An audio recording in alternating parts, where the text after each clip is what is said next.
আসসালামু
আলাইকুম এভরিওয়ান, আশা করি সবাই ঠিক মতো শুনতে পাচ্ছ এবং দেখতে পাচ্ছ। সো আজকের ক্লাসটা সবার প্রতি রিকোয়েস্ট থাকবে, সবাই একটু ফাস্ট শেয়ার করে দাও এবং ক্লাসে 100% মনোযোগ দিবা এই আশা রাখছি। ঠিক আছে, সবাই একটু শুনতে পাচ্ছ কিনা এবং ঠিক মতো দেখতে পাচ্ছ কিনা এই দুটো জিনিস একটু আমাদেরকে ফার্স্ট জানাইতে হবে। ঠিক মতো শুনতে পাচ্ছ কিনা এবং ঠিক মতো দেখতে পারতেছো কিনা। আসসালামু আলাইকুম বলতেছেন, ওকে ওয়ালাইকুম আসসালাম। হ্যাঁ, ঠিক মতো শুনতে পাচ্ছেন কিনা এবং ঠিক মতো দেখতে পাচ্ছেন কিনা এটা একটু এনশিওর করুন কেউ একজন। আর দ্রুত একটু শেয়ার করে দিতে হবে ক্লাস। আজকে ওই সমস্ত বিষয়গুলো নিয়ে কথা বলবো যেগুলো পরীক্ষার হলে বেশি ভুল করো। ঠিক আছে, হ্যাঁ, তোমাদের ভুলগুলো সব ফুল বানিয়ে দেবো। ঠিক আছে, ভুল সব হয়ে যাক ফুল। আচ্ছা, তাহলে তো গল্প বাকিরা আস্তে আস্তে আমরা ক্লাস শুরু করি।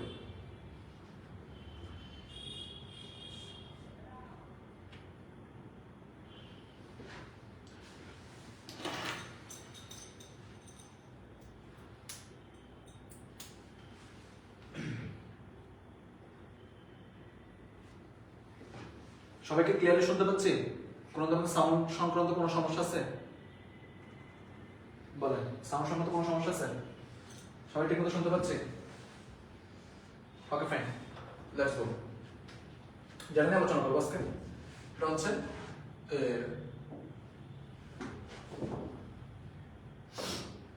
এমসিকিউ ফিজিক্সের আপনার এমসিকিউতে স্টুডেন্টরা ধরা খায় বেশি। কেন? অনেক সময় ম্যাথমেটিক্যাল কিছু পার্ট থাকে, সেই পার্টগুলোর সূত্র মনে পড়ে না। আর পরীক্ষা হলে তো শুরুর দিকে একটু এক্সাম হল তো খুব টাইট, হ্যাঁ, টাইট গার্ড দিবে। সো যার কারণে অনেক সময় কি করে না, এমসিকিউ আপনার সূত্র মনে পড়ে না, পাশের থেকে দেখার তো সুযোগ নাই। সো এমসিকিউটা একটু টাফ হয়। আজকে যারা অফলাইনে উপস্থিত ছিলাম, আজকে আমাদের অসংখ্য স্টুডেন্ট অনেক স্টুডেন্ট ছিল অফলাইনে। যার সবাইকে তো আমরা সিকিউর জন্য সাজেশন গোছাই দিচ্ছি, ওই সাজেশনটা আমি ভিডিও লাস্টে বলবো। কিন্তু এমসিকিউটা বলা হয়নি। এমসিকিউটা কোনটা কিভাবে কি করবা সেগুলো একটু এখন বলে দেবো। আর এমসিকিউর জন্য কিছু স্পেসিফিক সূত্র আছে। এমসিকিউর জন্য কিন্তু অত কঠিন সূত্র লাগে না, কিছু শর্টকাট লাগে আর কিছু সূত্র দরকার পড়ে। ওই সূত্রগুলো আমরা একটু আজকে ডিসকাস করে দেবো, তাহলে ইনশাআল্লাহ তোমার এমসিকিউ অংশটা কভার হয়ে যাবে। ওকে, আচ্ছা ঠিক আছে। তাহলে এমসিকিউর জন্য আমরা কিভাবে কি করতে পারি? আমরা সবাই ফিজিক্সের প্রিপারেশন শুরু করে ব্যাটল থেকে। ঠিক আছে, ভেক্টর থেকে কোন রকম ভাবে হচ্ছে নিউটনিয়ান মেকানিক্স হয়ে আপনার কাজ ক্ষমতা শক্তিতে যাইতে যাইতে হচ্ছে সবাই কি হয়ে পড়ে, ক্লান্ত হয়ে পড়ে। বুঝতে পারছেন? সবাই হচ্ছে ক্লান্ত হয়ে পড়ে, যার কারণে হচ্ছে কি হয় না, প্রিপারেশনে গোছানো হয় না। এই জন্য আমি যেটা করবো সেটা হচ্ছে শেষ থেকে আসবো। তাহলে শেষ থেকে যদি আসি তাহলে আমার হচ্ছে এখন আসতে হবে আপনার এই আদর্শ গ্যাস থেকে। ঠিক আছে? তাহলে আদর্শ গ্যাস থেকে আমরা কি কি জানতে পারি? ফার্স্ট অফ অল আদর্শ গ্যাস থেকে একটা টপিক, সেটা হচ্ছে কি আপেক্ষিক আর্দ্রতা। এই আপেক্ষিক আর্দ্রতা থেকে এমসিকিউর জন্য কিছু বিষয় আমাদের জানা প্রয়োজন আছে। তাহলে আমরা আপেক্ষিক আর্দ্রতার এই বিষয়টাতে আসি আগে। প্রথমে আসুন আপেক্ষিক আর্দ্রতা সম্পর্কে তুমি কি কি জানতে সেটা বলি। আপেক্ষিক আর্দ্রতা,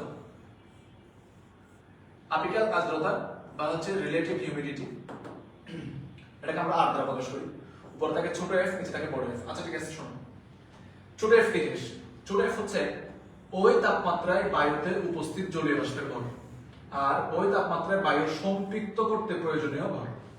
তাহলে আপেক্ষিক আর্দ্রতার ক্ষেত্রে এক বড় এফ এর মান হচ্ছে সম্পৃক্ত জলীয় বাষ্পের ভর আর ছোট এফ এর মান হচ্ছে ওই তাপমাত্রায় উপস্থিত জলীয় বাষ্পের ভর। আচ্ছা ঠিক আছে, এটাকে আমরা হচ্ছে দুইটা ক্যাটাগরিতে ভাগ করতে পারি। একটা হচ্ছে তোমার চাপ দিয়ে, যেমন হচ্ছে সেম কথা ওই তাপমাত্রায় বায়ুতে উপস্থিত জলীয় বাষ্প জাস্ট এখানে ছিল ভর,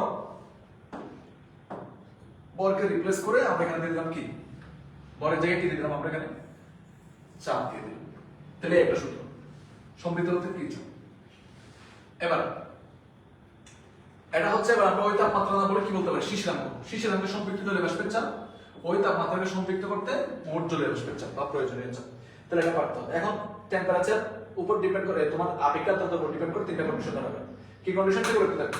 নাম্বার 1, কোন স্থানের আপেক্ষিক আর্দ্রতা বেশি, মানে বুঝতে হবে সেখানে মানুষের স্বস্তি বোধ করবে কম, স্বস্তি বোধ করবে কি কম, এবং কাপড় শুকানোর গতি হবে কম, কাপড় শুকানোর গতি হবে কি কম। সবাইকে ঠিক মতো দেখতে পাচ্ছ?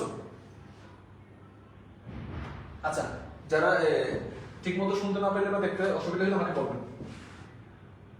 5 সেকেন্ড পরে একটা ইনফরমেশন, সেটা হচ্ছে কোন স্থানের আর্দ্রতা বেশি, এর মানে নির্দেশ করে কি ওখানকার স্বস্তি কম, শুকানোর গতি কম। ঠিক আছে, এটা একটা এমসিকিউর জন্য একটা পার্ট। ঠিক আছে, আমি কিন্তু একদম রিল্যাক্স থাকাচ্ছি। আচ্ছা এবার আসুন, এরপরে বেশ কিছু শর্টকাট আছে, এই শর্টকাটগুলো জানতে হবে। শর্টকাটগুলো সবাই স্ক্রিনশট নিয়ে রাখবা, আমি যেগুলো বলবো সবগুলো শর্টকাট হচ্ছে স্ক্রিনশট নিয়ে রাখবা। তার মধ্যে 1 নম্বর শর্টকাট আসে। শর্টকাট নাম্বার 1, হ্রদের তলদেশ থেকে পানির উপরিতলে একটি বুদবুদ উঠে আসার সময় এর ব্যাস, আমি আবার বলতেছি, এখানে ব্যাসের পরিমাণ যদি a গুণ করা হয়, তাহলে হ্রদের গভীরতা কত হবে? হ্রদের গভীরতা হবে h = a³ - 1 × 10⁵ divided by ρg, অর্থাৎ 9.8 গুণ কত? 1000। তাহলে h এর মান আমি আবার বলতেছি, h এর সূত্র কি হবে? h এর সূত্র হবে আপনার h = এটা শর্টকাট, h = ব্যাসের পরিমাণ যত গুণ হয়, মনে করো বলছে 3 গুণ, মনে করো বলছে 4 গুণ, কিসের পরিমাণ বলছে? ব্যাস, বুদবুদের ব্যাস। নিচ থেকে উপরে উঠে আসতে বুদবুদের ব্যাস 3 গুণ হয়, বুদবুদের ব্যাস 4 গুণ হয়, সেক্ষেত্রে এস এর মান কেমন বের করতে হবে? তুমি তার অত এমসিকিউ তে আসলে তুমি অত বড় লম্বা প্রসিডিউর করতে পারবে না, পারবা? তাহলে তোমাকে করতে হবে এটা শর্টকাট ওয়েতে, তাই না বলো? তো ওই শর্টকাট ওয়েটা হচ্ছে এই যে a³ - 1 ডিভাইডেড বাই তোমার ρg। এই রো এর মান পানির ক্ষেত্রে সবসময় কত হয় বলো? রো এর মান হয় পানির ক্ষেত্রে হচ্ছে অল দা টাইম 1000, আর জি এর মান হয় কত বলো? 9.8। তাহলে এই সূত্র সংক্ষেপটা আমরা কি করব? এই সূত্রটা আমরা হচ্ছে কাজে লাগাবো। তাহলে h = a³ - 1 ρg। আচ্ছা এবার চলে আসো, এখন ব্যাসের কথা না বলে, এখন আমি দেখো এখানে বলছিলাম কি ব্যাস a গুণ হইছে। এখন ব্যাসের কথা না বলে যদি আমার ক্ষেত্রে বলা হয় যে আয়তন a গুণ হইছে, সেক্ষেত্রে s এর মান কেমন বের করব? আয়তন a গুণ হইছে, সেক্ষেত্রে s এর মান কেমন বের করব? সেক্ষেত্রে ওই যে এখানে যেটা বলছিলাম, এই যে h = তোমার কি বলছিলাম যে a³ - 1 × 10⁵ ডিভাইডেড বাই কি ρg, অর্থাৎ 9.8 গুণ কত? 1000। ঠিক আছে, এটা তুমি হচ্ছে কাটাকাটি করলে এখানে যে নিচে পাবো হচ্ছে 0.098 পাবো। ঠিক আছে, তাহলে আমি এখন দুইটা কন্ডিশন বললাম। নাম্বার 1, আদর্শ গ্যাস।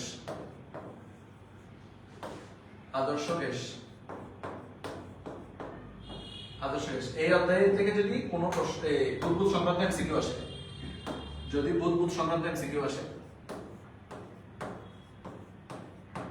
বুদবুদ সংক্রান্ত যদি কোনো এমসিকিউ আসে, এখানে দুইটা এমসিকিউ তে তোমরা হচ্ছে দুইটা কাজ করবে। সেটা হচ্ছে নাম্বার 1, নাম্বার 1 হচ্ছে যদি ব্যাসের পরিমাণ, যদি ব্যাস a গুণ হয় সেক্ষেত্রে একটা সূত্র। নাম্বার 2 যদি আয়তন a গুণ হয় সেক্ষেত্রে একটা শর্টকাট। তাহলে এই দুটো শর্টকাট তোমরা মনে রাখতে হবে। এখানে কিভাবে মনে রাখবো? এখানে মনে রাখবো হচ্ছে a is equal to a cube minus 1 into 10 to the power 5 divided by rho g। আর সেকেন্ড ক্ষেত্রে মনে রাখবো হচ্ছে যেটা আমি তোমাকে একটু আগে শেখালাম যে a minus 1 into 10 to the power 5 divided by rho g। তাহলে আয়তন বললে এখানে আর এক্সট্রা করে কি দেওয়ার দরকার নেই, কিউব দেওয়ার দরকার নাই। কথা বুঝতে পারছি কিনা? তাহলে এই এমসিকিউ শর্টকাটটা কিন্তু কি করতে হবে, মাথায় রাখতে হবে। সবাইকে ঠিকমতো দেখতে পাচ্ছ? আচ্ছা ঠিক আছে, যারা যারা দেখতেছেন ওকে। তাহলে এবার আমি হচ্ছে এরপরের কেসে আসি। এরপরের কেসে আসি।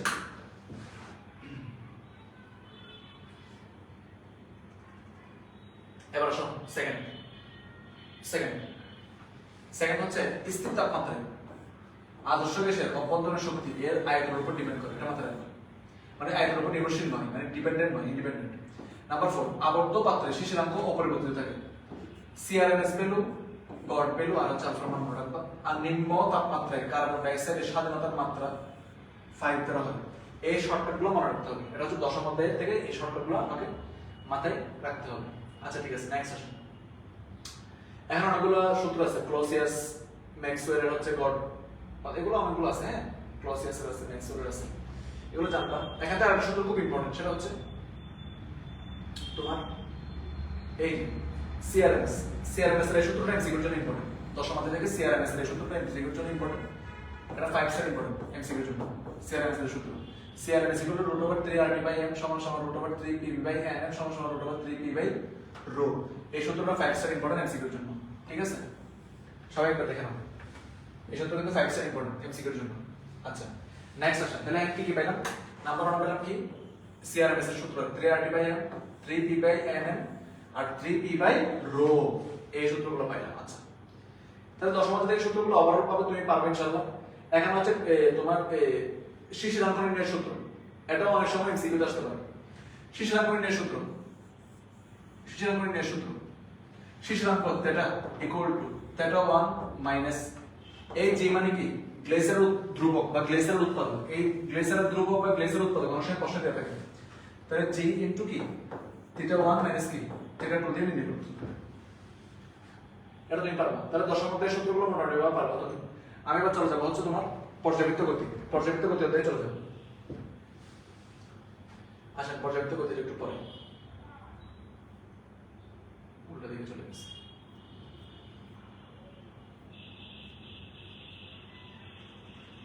আচ্ছা, পর্যাবৃত্ত গতির অনেকগুলো সূত্র আছে এবং এখানে অনেকগুলো শর্টকাট আছে।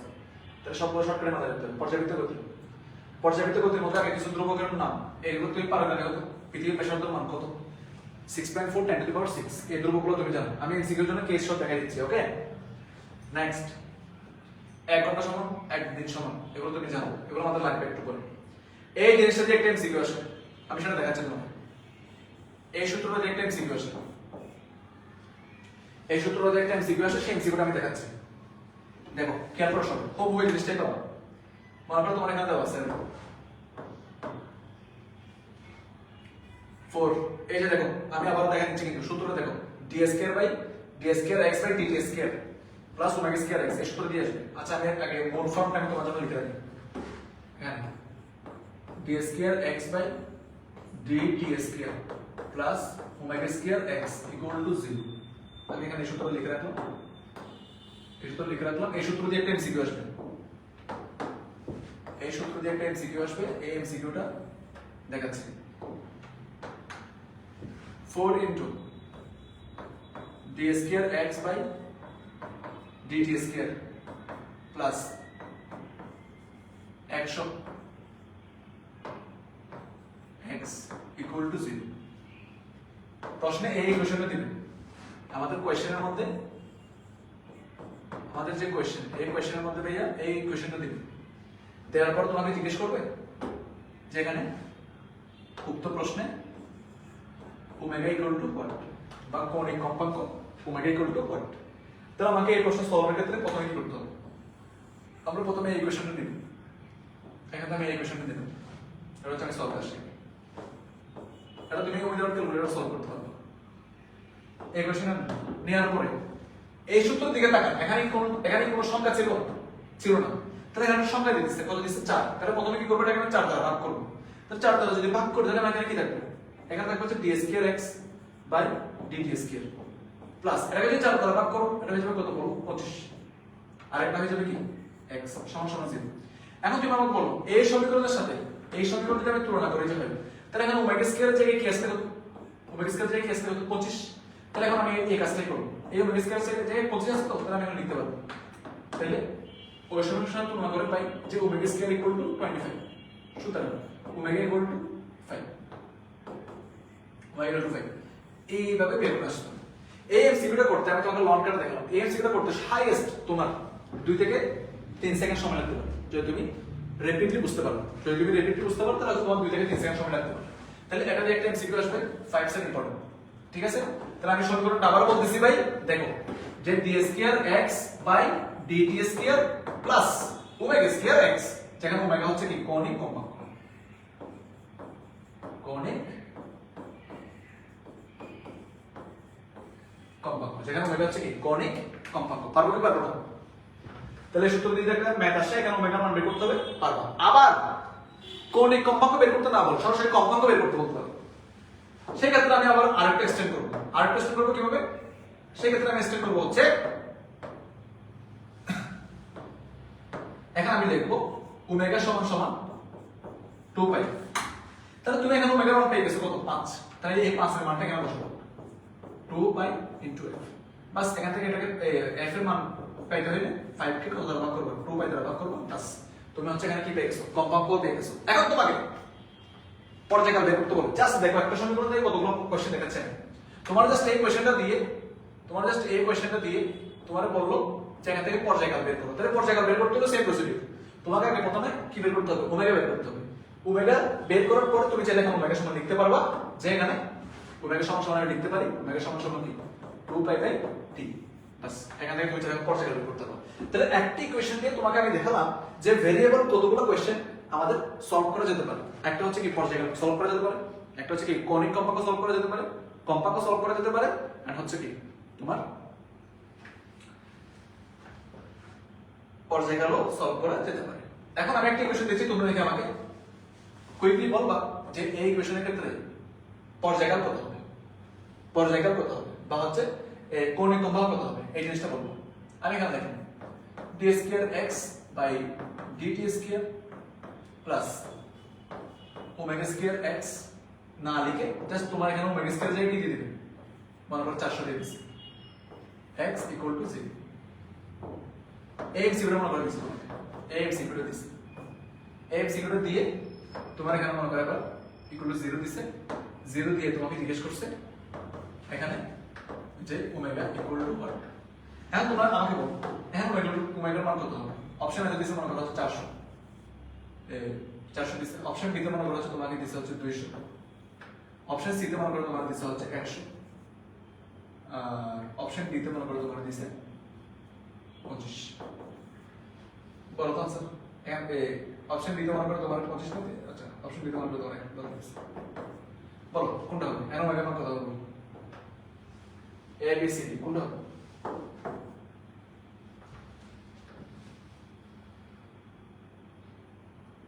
ফার্স্ট বলেন দেখি কয়জন বলতে পারবে।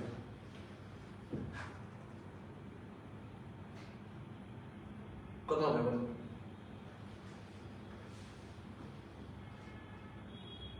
পারবেন? এই কয়জন ক্লাস মনোযোগ আছে?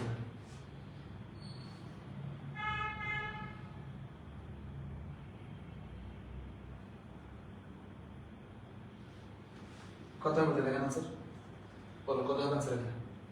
এমসিকিউর জন্য কত হবে বলো आंसर? এমসিকিউর জন্য आंसर হবে কত বলো? এমসিকিউর জন্য आंसर হবে 10, ঠিক আছে? কারণটা কত হয়? 4 দ্বারা ভাগ করো, 4 দ্বারা ভাগ করো কত হয়ে যাবে এটা? 100 আর 100 এটাকে রুট করে দিলে আনসার কত আসবে 10। তাহলে তুমি এটা পারবে। তাহলে এটা কোন সমীকরণ থেকে দেখালাম আমি এএমসিকিউ আশা করি সবাই পারবা। এএমসিকিউ একটু কঠিন হতে পারে যে d square x by dt square plus কি ওমেগা স্কয়ার x। ঠিক আছে, নেক্সট চলে আসো হচ্ছে এই জায়গাটাতে এই সূত্রটা ইম্পর্টেন্ট আমাদের জন্য। ওমেগা স্কয়ার মান দেওয়া আছে, দেখো এখানে কত সুন্দর করে। Omega square equal to k by m সমান সমান g বাই l সমান সমান g বাই e সমান সমান 4 pi square by t square. এই জিনিসটা মুখস্থ রাখবে, ঠিক আছে? আরো বড় করে দিই, এই সূত্র মুখস্থ রাখতে হবে সব, এই সূত্র সব মুখস্থ রাখতে হবে, এই সূত্র সব মুখস্থ রাখতে হবে। ওমেগা স্কয়ার ইকুয়াল টু কি হবে বলো? ওমেগা স্কয়ার ইকুয়াল টু কি হবে? k বাই m সমান সমান কি সমান সমান হচ্ছে তোমার g বাই l সমান সমান কি g বাই e সমান সমান কি 4 pi square by t square. আচ্ছা আসো নেক্সট একটা সূত্র আছে b equal to a omega cos omega t plus delta, আর এটা আছে কি omega root over s square minus x square. এই সূত্র লাগবে। আচ্ছা এগুলো আমাদের প্রবলেম তো আমরা শিখেছিলাম ক্লাসে। আচ্ছা যাই হোক, অসুবিধা নেই, এগুলো তো আমি পারবো। এই তিনটা সূত্র আমাদের ভয়াবহ ইম্পর্টেন্ট এমসিকিউর জন্য। এটা ইম্পর্টেন্ট, এটা ইম্পর্টেন্ট, এটা ইম্পর্টেন্ট। এখন দেখো, যখন আমরা পর্যায়কাল বের করতে যাই তখন সূত্র কি দাঁড়াবে? এখানে t equal to 2 pi root over m by k অথবা 2 pi root over l by g অথবা 2 pi root over e by g। এই তিনটা সূত্র আমরা সিভিয়ারলি ইম্পর্টেন্ট। এই তিনটা সূত্র কিন্তু সিভিয়ারলি ইম্পর্টেন্ট পর্যায়কাল বের করার ক্ষেত্রে। যে কোনো একটা দিয়ে তোমাকে এমসিকিউ বের করার কথা বলতে পারে। আচ্ছা, g অফ s এই সূত্রটাই হচ্ছে ত্বরণ। এই সূত্রটাই ত্বরণের ক্ষেত্রে এই সূত্র দিয়ে করতে পারবা অথবা তুমি এই সূত্র দিয়ে করতে পারবা। তবে আমি সবসময় বলি যদি এমসিকিউ তে আসলে এই সূত্র অ্যাপ্লাই করব, আদারওয়াইজ সিকিউ তে অল দ্য টাইম এই সূত্র ইউজ করা বেটার। আর যদি জি গভীরতায় অর্থাৎ ডি গভীরতায় যদি জি এর মান বের করতে হবে তখন আমরা এই সূত্র ইউজ করব 1 minus D by R into G, 1 minus D by R into কি জি, এই সূত্র ইউজ করব। আচ্ছা নেক্সট, এগুলো মোটামুটি পারা যাবে। আচ্ছা এটা একটু লিখে নিতে হবে। এটা একটু লিখে নিতে সেটা হচ্ছে তোমার এখানে গতিশক্তির সূত্র কি, বিভব সূত্র কি, খুব ইম্পর্টেন্ট। গতিশক্তি আর বিভব সূত্র তিনটা জিনিস ইম্পর্টেন্ট। তার মধ্যে প্রথমে আসে পর্যায়কালের ক্ষেত্রে এখানে গতিশক্তি। হ্যাঁ গতিশক্তি এখানে একটা হচ্ছে মোট শক্তি ই টোটাল এগুলো কি জানি আমরা, গতিশক্তি প্লাস বিভব শক্তি। এখানে গতিশক্তির সূত্র কি? গতিশক্তির সূত্র হচ্ছে আপনার হাফ কে এ স্কয়ার হচ্ছে half K A square plus half M omega square A square. আর শুধুমাত্র গতিশক্তি যখন বের করতে বলবে আর গতিশক্তি আমরা কি দাঁড়াচ্ছে হাফ এম বি স্কয়ার, তাহলে হাফ এম বি স্কয়ার মানে এখানে বসাবো কে A square cos square omega t plus delta. এটা কি কোশ্চেন করলে লাস্টে আমি কি পাচ্ছি half M omega square A square minus x square. A square minus x square করলে শুধুমাত্র এটা কিসের শক্তি বলবো, এটা কি শক্তির সূত্র বলবো, গতিশক্তি। আর যদি শুধুমাত্র half M omega square X square বলো এটা হবে কি তোমার বিভব শক্তি। তাহলে এখানে এই তিনটা সূত্র তো সবাই একটু মুখস্থ করে ফেলবো 30 সেকেন্ড সময়, এই তিনটা সূত্র মুখস্থ করো। এই তিনটা জিনিস পারফেক্ট আপনারা। একটা দিলাম কি আপনার গতিশক্তি, একটা দিলাম কি আপনার বিভব শক্তি, একটা দিলাম হচ্ছে কি আপনার মোট শক্তি। পারবেন ইনশাআল্লাহ? আচ্ছা ঠিক আছে, এই সূত্র ইম্পর্টেন্ট। এবার আসলে আদর্শ স্প্রিং। আদর্শ স্প্রিং এর ক্ষেত্রে বেশ কিছু কেস আছে, আদর্শ স্প্রিং এর বেশ কিছু কেস আছে, ঠিক আছে? এই কেসগুলো আমরা সিকিউর জন্য আলোচনা করি।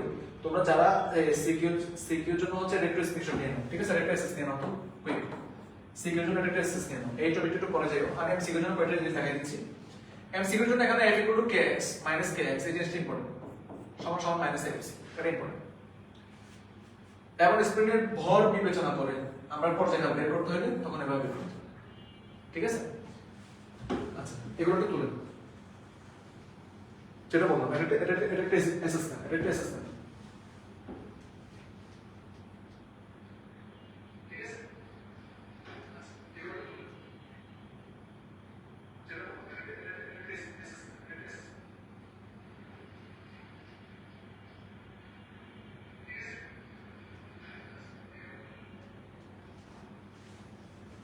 ওকে ফাইন, অ্যাসেস নেওয়া শেষ। এবার হচ্ছে আমরা এরপর আলোচনায় আসি, ওকে নেক্সট।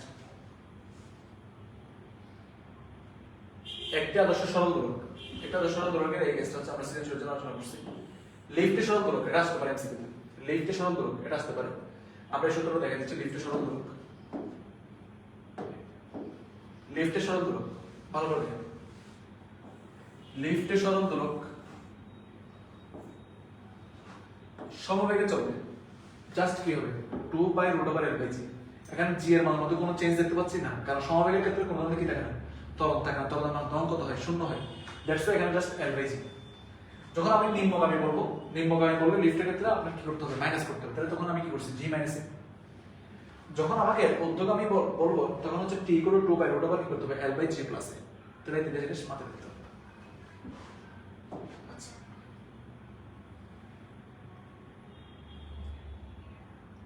এগুলো আমরা পাবো স্পিনের সমবায়। স্পিনের সমবায় কি, স্পিনের সমবায়টা কি সেটা একটু বলে দিচ্ছি। দেখো এটা ওই জিজ্ঞেস আসে স্পিনের সমবায়।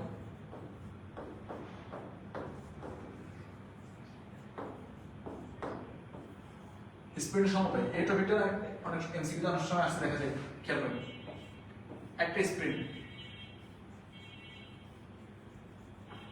অনেকগুলো মনে করা হচ্ছে এরকম স্প্রিন দুটো আছে, এইটুকু তিনটে স্প্রিন দুটো আছে, এখানে K1 আছে, K2 আছে, K3 আছে।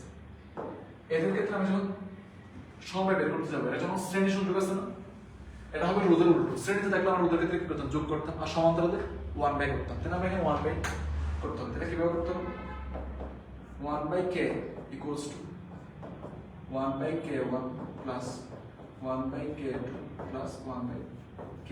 এক্ষেত্রে এই জিনিসটা থাকবে। এবার মনে করা হচ্ছে আপনাকে আরেকটা স্প্রিন দিছে, যে স্প্রিনটার মনে করা হচ্ছে অনেকগুলো ধ্রুবক আপনার হচ্ছে কি আছে,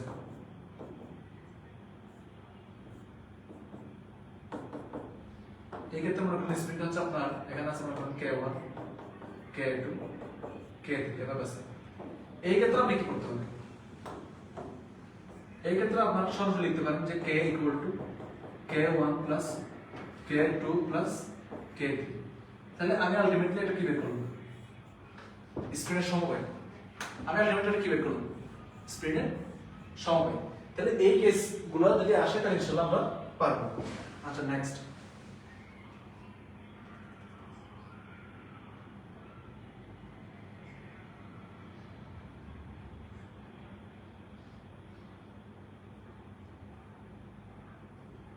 ভূপৃষ্ঠের উপর এবং নিচে জন্য এই দুটো শর্টকাট করে নিতে পারো। ভূপৃষ্ঠের উপর এবং নিচে কোন স্থানে সরল দৈর্ঘ্যের জন্য তোমরা এই দুটো শর্টকাট করে নিতে পারো।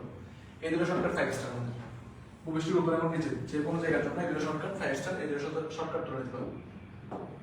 ভূপৃষ্ঠের উপর নিচে জন্য যদি আসে তাহলে এই দুটো শর্টকাট দিয়ে করতে পারো, ঠিক আছে। তাহলে উপরে নিচে, এই যে হচ্ছে ভূপৃষ্ঠ, এর নিচে উপরে, ঠিক আছে।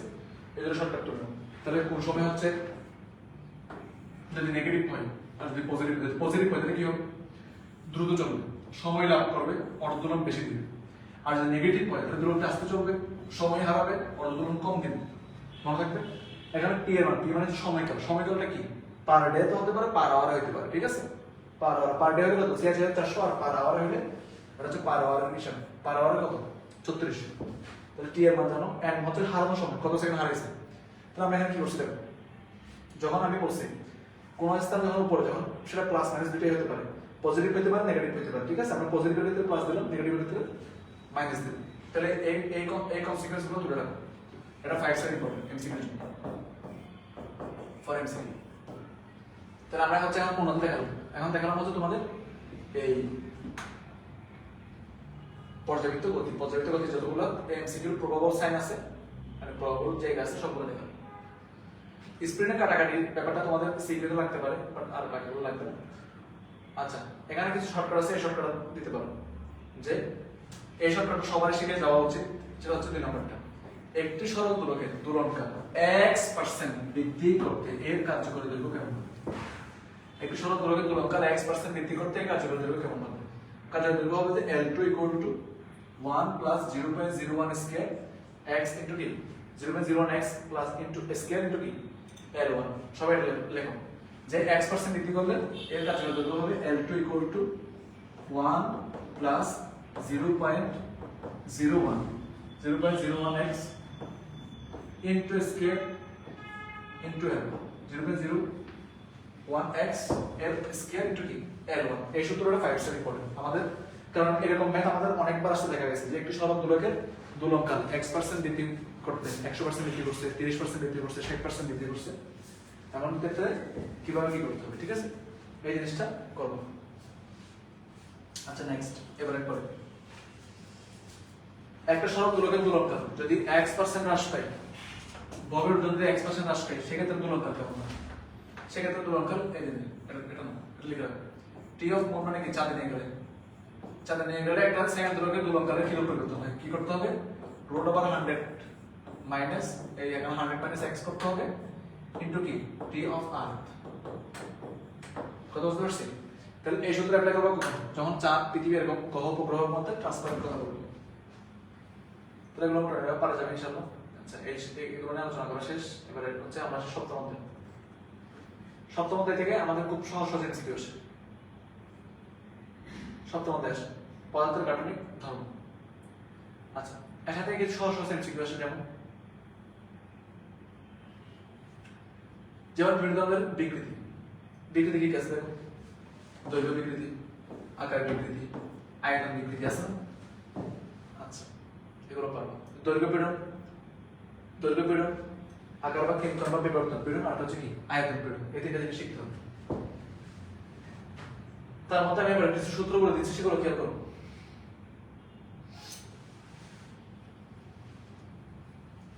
পীড়নের সূত্র কি?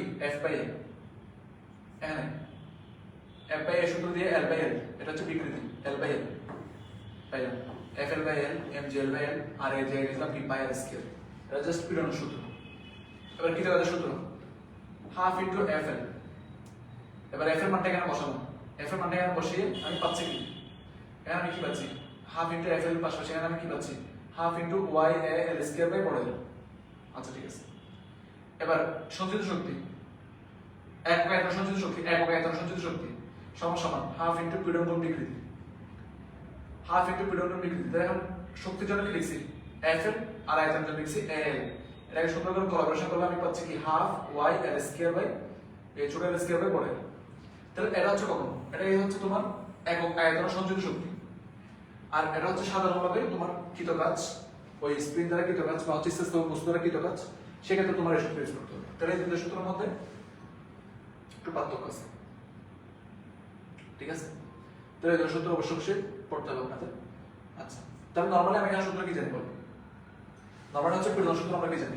নরমালি আমরা পীড়ন সূত্র জানি P equal to F/L।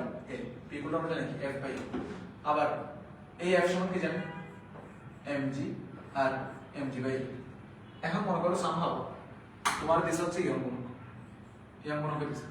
Young গুণক সমান আমরা জানি উপর হবে কি? তোমার দৈর্ঘ্য পীড়ন ডিভাইডেড বাই দৈর্ঘ্য বিকৃতি। দৈর্ঘ্য পীড়ন ডিভাইডেড বাই কি? দৈর্ঘ্য বিকৃতি সমান সমান এই দৈর্ঘ্য পীড়নের সূত্র কি দিয়ে আমরা করব? এই দৈর্ঘ্য পীড়নের সূত্র দিয়ে হচ্ছে আমরা F/A, আর দৈর্ঘ্য বিকৃতির সূত্র দিয়ে আমরা ছোট l বাই বড়। এটাকে একম্যান্টর লিখলে আমরা লিখতে পারি FL বাই AL লিখলাম। এটা হচ্ছে আমরা জাস্ট পীড়নটা পাই। আচ্ছা এবার তাহলে আমরা এখানে কি পাইলাম? যে y ইকুয়াল টু আমরা এখানে পাইলাম হচ্ছে y ইকুয়াল টু আমরা পাইলাম হচ্ছে FL বাই AL। এখান থেকে আমরা আপাতত f এর মানটা বের করে রাখি। f এর মানটা যদি বের করে রাখি তাহলে কি পাবো? y এই যে y a ছোট l বাই বড় l। আমরা এইটুকু পাইলাম। আচ্ছা ঠিক আছে, আমরা এইটুকু পাইলাম। এইটুকু পাওয়ার পরে আমরা এখন হচ্ছে কৃতকাজ বের করতে যাব। তাহলে আমরা এখন কৃতকাজের সূত্র ইউজ করতে যাব। তাহলে আমরা দেখলাম কৃতকাজের সূত্র যখন ইউজ করতে যাব তখন আমরা সূত্র দেব W equals to half FL। এবার বাচ্চারা এই হাফ এর জায়গায় হাফ কে রাখো, আর f এর জায়গায় আমরা এখানে কি পেয়েছিলাম? f এর জায়গায় কি পেয়েছিলাম? YAL/L। এই YAL/L f এর জায়গায় বসে। আর আগে থেকে এখানে কি ছিল বলুন? L। তাহলে আমরা এখন লিখতে পারবো এখানে হাফ এর জায়গায় হাফ, y এর জায়গায় y, a এর জায়গায় a, l এর জায়গায় l square, l square by. এটা হচ্ছে কৃতকাজ বের করার ক্ষেত্রে আমরা এই সূত্র অ্যাপ্লাই করব। এখন আপনাকে যদি বলে যে একক আয়তনে সঞ্চিত শক্তি বের করো, একক আয়তনে কি বের করো? সঞ্চিত শক্তি বের করো, সেক্ষেত্রে কি করবো? এগুলোর মধ্যে প্যাঁচ লাগবে, এই জন্য আমি এভাবে আলাদা আলাদা করে দিচ্ছি।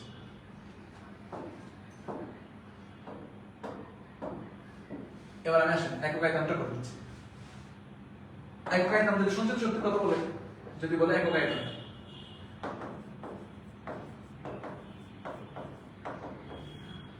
একক আয়তন যদি সঞ্চিত শক্তির কথা বলে, তখন কি লিখতে হবে? তখন আমাকে লিখতে হবে W equal to half into পীড়ন গুণ বিকৃতি,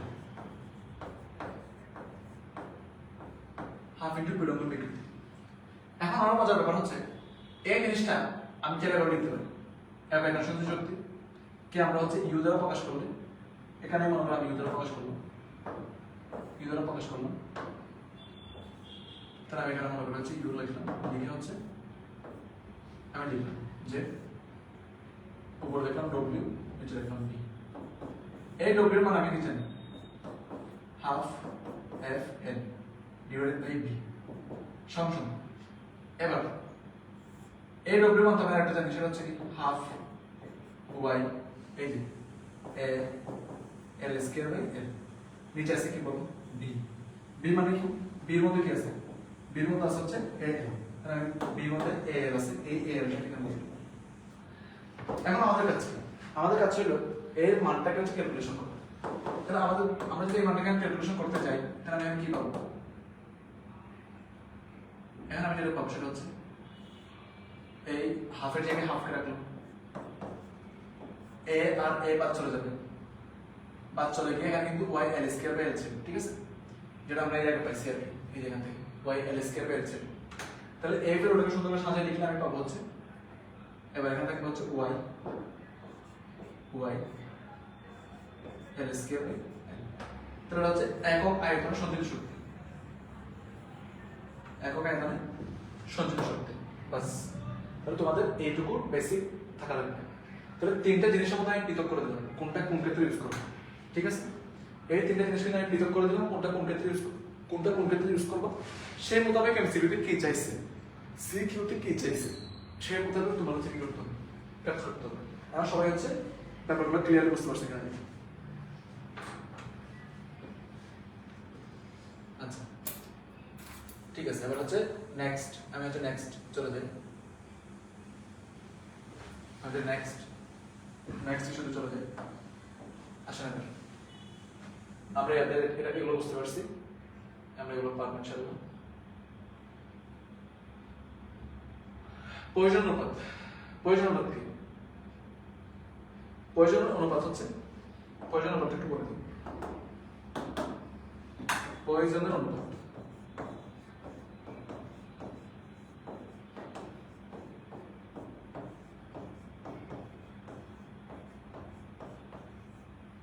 প্রয়োজনের অনুপাত, প্রয়োজন অনুপাত আমরা প্রকাশ করি কি দ্বারা? এই সিগমা দ্বারা প্রকাশ করি, সিগমাই করবো। উপরে থাকবে কি পার্শ্ব বিকৃতি, পার্শ্ব বিকৃতি, নিচে থাকবে কি দৈর্ঘ্য বিকৃতি। এখন এই পার্শ্ব বিকৃতি আমরা ব্যাস দ্বারাও প্রমাণ করতে পারি, আবার ব্যাসার্ধ দ্বারাও প্রমাণ করতে পারি। যখন আমরা ব্যাসার্ধ দ্বারা প্রমাণ করবো তখন কি লাগবে? পার্শ্ব বিকৃতি যখন আমি লিখতে পারবো ছোট ডি বাই বড় ডি, আর দৈর্ঘ্য বিকৃতি যখন লিখতে পারবো আমি ছোট এল বাই বড় এল, সমান থাকলো কি ডি এল বাই ডি। এটা হচ্ছে তোমার এই প্রয়োজনীয় অনুপাতের সূত্র। এটাকে আমি চাইলে আবার ব্যাসার্ধ আকারে লিখতে পারি। ব্যাসার্ধ আকারে লিখলে কি লিখবো? সিগমা ইকুয়াল টু এই ছোট আর বড় এল ডিভাইডেড বাই এই ব্যাসের পরিমাণ আদি ব্যাস বড় আর, এভাবে দিতে পারেন, বা এখানে ডেল আর দিলাম, এখানে আর দিলাম ইন্টু ছোট, এভাবে দিতে পারেন। তাহলে এই দুটো সূত্র হচ্ছে কি আমার প্রয়োজনীয় অনুপাতের সূত্র। তাহলে এই জিনিসগুলো আমরা ইনশাআল্লাহ কভার আপ করতে পারবো। নেক্সট, এই তিনটা শর্ত ফ্যাক্টস আর ইম্পর্টেন্ট, এই তিনটা শর্ত ফ্যাক্টস আর ইম্পর্টেন্ট। এই তিনটা শর্ত হচ্ছে সবাই মনোযোগ দিয়ে দেখো। স্থিতিস্থাপক দ্রব্যগুলোর মধ্যে সম্পর্ক, ঠিক আছে? স্থিতিস্থাপক দ্রব্যগুলোর মধ্যে সম্পর্ক আমি তারপরে একবার বলে দিচ্ছি। এই যে স্থিতিস্থাপক দ্রব্যগুলোর মধ্যে সম্পর্ক, প্রয়োজনের অনুপাত, বাল্ক, মডুলাস, ঠিক আছে, আকার, পীড়ন, এইগুলোর মধ্যে সম্পর্ক। এই এটা হচ্ছে 5 স্টার ইম্পর্টেন্ট। এটা কখন আসতে পারে? বহুপদী বহুপদী সমাপ্তি সূচক প্রশ্নে হচ্ছে এই জিনিসগুলো আসতে পারে। এটা একটা স্ক্রিনশট নিয়ে নাও, এটা একটা স্ক্রিনশট নিয়ে নাও। এটা হচ্ছে বহুপদী সমাপ্তি সূচক প্রশ্নে আসতে পারে। নেক্সট, বাস এই দিক পরের টপিকগুলো আমাদের আর নাই। আমরা মহাকর্ষ বিকর্ষ চলে যাবো। মহাকর্ষ বিকর্ষ থেকে তিনটা জিনিস, তিনটা কন্ডিশন খুব ইম্পর্টেন্ট। সেটা হচ্ছে এক, গোলকের বিভব ও প্রাবল্যনীয়। গোলকের বাইরে হইলে কি হবে, উপরে হইলে কি হবে, ভিতরে হইলে কি হবে। বাইরে হইলে প্রাবল্য কি হবে, gm/r²। বিভব gm/r আর প্রাবল্য gm/r²। এটা হচ্ছে সুষম ফাঁকা গোলকের ক্ষেত্রে, আর এটা হচ্ছে নিরট গোলকের ক্ষেত্রে। তাহলে এই সূত্রগুলো পারা লাগবে, ঠিক আছে? আচ্ছা, এবার উপরে হইলে কি হবে আর হচ্ছে ভিতরে হইলে কি হবে। তাহলে এই জিনিসগুলো আমরা মাথায় রাখবো। জোরে নিক্ষিপ্ত বস্তু পৃথিবীর ব্যাস বরাবর সুড়ঙ্গ করলে তোমার কনসেপ্টটা কি দাঁড়াবে, সুড়ঙ্গের কনসেপ্টটা জানবা। এখান থেকে পর্যায়কালের ব্যাপারটা কি দাঁড়াবে সেটা শিখতে হবে। এই কনসেপ্টটা স্ক্রিনশট নিয়ে নাও। এটা হচ্ছে অনেক সময় আমাদের আসে। এটা আমরা কোন ক্ষেত্রে অ্যাপ্লাই করতেছি, এটা আমরা অ্যাপ্লাই করতেছি হচ্ছে পৃথিবীর বরাবর কি করলে, পৃথিবীর ব্যাস বরাবর কি করলে, সুড়ঙ্গ করলে। তাহলে এরকম কনসেপ্টের ম্যাথ অনেক সময় আমরা দেখছি। তাহলে এই জিনিসটা কখন অ্যাপ্লাই করবো বলবো, যখন আমাদেরকে এরকম একটা সামটাইমস এরকম একটা উদ্দীপক দিবে, দিয়ে আমার জিজ্ঞেস করবে এখানে বলের মান কত, পর্যায়কাল কত। সো এটা আমাকে অবশ্যই বের করতে হবে। এটা আমি কনসেপ্টটা বুঝালাম না, এটা খুবই ইন্টারেস্টিং একটা কনসেপ্ট, আমি ক্লাসে বলি ম্যাক্সিমাম সময়। আচ্ছা দেখ, এরপর আসি। এখন তো সবার প্যাচ লাগে, যে মুক্তি ব্যাগ নিয়ে প্যাচ লাগে না এমন স্টুডেন্ট খুব কম। মুক্তি ব্যাগ নিয়ে প্যাচ লাগে না এমন স্টুডেন্ট খুব কম। এটার জন্য বেশ কয়েকটা শর্ত আছে, তারপর আমরা মনে রাখতে পারি না, কিন্তু আমি একবার দেখা দিচ্ছি, এখন আশা করি মনে রাখতে পারবো। নাম্বার 1, যদি এই মুক্তি ব্যাগের মানটা 7.91 অর্থাৎ b/√2 হয়, সেক্ষেত্রে বস্তুটি বৃত্তাকারে ঘুরবে। আর তার ক্ষেত্রে যদি কম হয়, উপবৃত্তাকার কক্ষপথে ঘুরবে এবং পৃথিবীতে ফেরত আসবে। ইম্পর্টেন্ট। 7.91 থেকে 11.1 এর মধ্যে হইলে বস্তুটা পৃথিবীকে ফোকাসে রেখে উপবৃত্তাকার কক্ষপথে ঘুরবে, বা গ্রহটিকে ফোকাসে রেখে উপবৃত্তাকার কক্ষপথে ঘুরবে। আর যদি এই ভ্যালুটা 11.2 এর চেয়ে যদি বেশি হয়ে যায়, 11.2 এর থেকে যদি বেশি হয়ে যায়, তখন আবার কি হবে, তখন সেটা হচ্ছে কি পরাবৃত্তাকার কক্ষপথে চলে যাবে এবং পৃথিবীতে ফেরত আসবে না। তাহলে এই জিনিসটা আই হোপ সো আমি এখন বলে দেওয়ার পরে আর কোনো বান্দা ভুল করবে না, ঠিক আছে? আমি লাস্ট বারের মতো একবার রিপিট করতেছি। এটা কিসের কনসেপ্ট? এই কনসেপ্টটা হচ্ছে মুক্তিবেগ। এই কনসেপ্ট হচ্ছে মুক্তিবেগের কনসেপ্ট। এই মুক্তিবেগের কনসেপ্টের মধ্যে কিছু ভ্যালু আছে, যেমন একটা ভ্যালু হচ্ছে কত, 7.9, আর একটা ভ্যালু কত, 11.2। যদি 7.91 এবং 11.2 এর রেঞ্জের মধ্যে হয়, তাহলে ফোকাসে রেখে উপবৃত্তাকার কক্ষপথে ঘুরবে। আর যদি এমন হয় যে এর চেয়ে ভ্যালুটা কম আসছে, মানটা কম, সেক্ষেত্রে উপবৃত্তাকার কক্ষপথে ঘুরবে এবং হচ্ছে কি পৃথিবীতে ফেরত আসবে। আর এর চেয়ে যদি বেশি হয়, সেক্ষেত্রে কি পরাবৃত্তাকার পথে পৃথিবী ছেড়ে চলে যাবে। আর 11.2 হলে বরাবর অধিবৃত্তাকার কক্ষপথে ঘুরবে, আর এই ক্ষেত্রে বৃত্তাকার কক্ষপথে ঘুরবে। বাস, আই হোপ সো এখন আশা করি তোমরা সবাই পারবা, ঠিক আছে? এবার হচ্ছে আমি এরপরে আমি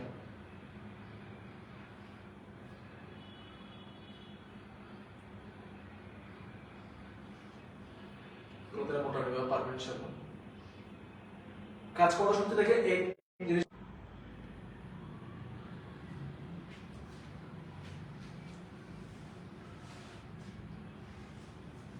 ঠিক আছে। আচ্ছা, স্বর্ণকোষীর বল, মোট কাজ শূন্য বলছি, বস্তুর ভরবেগের মান, গতিশক্তির মান সমান হলে ব্যাগের মান বলছি, সিঁড়ি বেয়ে পুরোটা ক্ষেত্রে কিছু কাজ বলছি, এবং হচ্ছে কি কোনো বস্তুর ভরবেগ 100% এর মধ্যে থাকলে সেক্ষেত্রে কি হবে সেটা বলছি। আচ্ছা, এই কনসেপ্ট একটু দেখো, এগুলো যদি পড়তে পারো তাহলে ভালো। এটা হচ্ছে হাতুড়ি ও প্যারের মধ্যে সম্পর্ক, আর কি ওটার মধ্যে কৃতকাজের সম্পর্ক কতটুকু প্রবেশ করছে।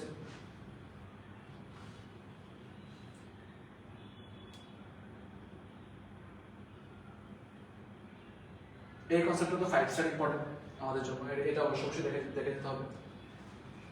তাহলে ওভারঅল আমরা সবকিছু বললাম,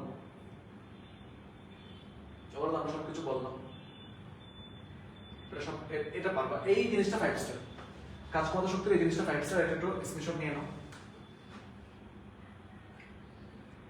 এটা এই জিনিসটা তো পারবা আশা করি, যেটা আমরা হচ্ছে এই একটা গুণনশীল বস্তুর ক্ষেত্রে কিভাবে কি করবো, ঠিক আছে? গুণনশীল বস্তুর ক্ষেত্রে কিভাবে কি করবো এই কনসেপ্টটা আই হোপ সবাই পারবো। এটা 5 star important concept, I hope সবাই পারবো এটা। আচ্ছা নেক্সট,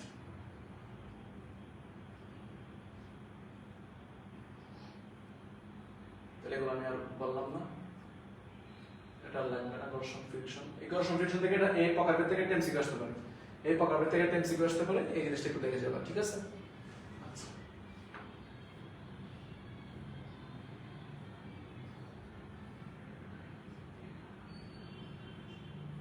এটা তো আমরা সবাই পারি, ঘড়ির সেকেন্ডের কাটা কত রেডিয়ান পার সেকেন্ডে ঘুরে, এই ঘড়ির ঘন্টার কাটা কত রেডিয়ান পার সেকেন্ডে ঘুরে, আর ঘড়ির মিনিটের কাটা কত রেডিয়ান পার সেকেন্ডে ঘুরে, এই জিনিসটা ইম্পর্টেন্ট। আচ্ছা এগুলো তো লাগবে না। আর ভেক্টর থেকে কয়েকটা কেস আছে, কেসগুলো আমি বলে দিচ্ছি। ভেক্টরের ক্ষেত্রে কয়েকটা কেস আছে, এটা আমি বলে দিচ্ছি। যেমন ডাইভারজেন্সের মান পজিটিভ হলে কি হয়, আয়তন বাড়ে ঘনত্ব কমে। শূন্য হলে কি হয়, আয়তন ও ঘনত্ব একই হয়ে যায়। আর নেগেটিভ হলে কি হয়, আয়তন কমে ঘনত্ব বাড়ে। তাহলে এটাও পারবেন ইনশাআল্লাহ। বৃষ্টির কনসেপ্টটা ভালো করে পড়ো মোটামুটি ভাবে। এই হচ্ছে ওভারঅল ব্যাপার স্যাপার। তাহলে ভেক্টর সূত্রগুলো একবার দেখে যেতে হবে, এই যে ডট নট ক্রস গুণন সূত্রগুলো একবার দেখে যাবা, ঠিক আছে? তাহলে আমরা হচ্ছে যেগুলো দেখাই দিলাম আজকে সহজ সহজ বিষয়, সেগুলো যদি তুমি মাথায় রাখতে পারো স্যার, তাহলে আই হোপ সো যে কি হবে, তোমার পরীক্ষাটা ভালো হবে। এবং এই সূত্রের এই জিনিসটা আমি হচ্ছে গ্রুপে দিয়ে দেবো, ঠিক আছে? তোমরা সেই মোতাবেক কি করবে, প্রিপারেশন নিয়ে নেবে। তাহলে আমি ওভারঅল যেগুলো গাইডলাইন দিলাম এগুলো একটু মেনটেন করার চেষ্টা করো, ঠিক আছে? আশা করি এমসিকিউ অনেক ভালো পরীক্ষা হবে। আর কোনো ধরনের সমস্যা থাকলে আমাদের কমেন্টে জানাই। দেখা হবে হচ্ছে তোমার নেক্সট ক্লাসে ফিজিক্স সেকেন্ড পেপারে। ততক্ষণ পর্যন্ত সবার জন্য শুভকামনা। পরীক্ষা সবার অনেক ভালো হোক, আল্লাহ ভরসা, ঠিক আছে? Thank you.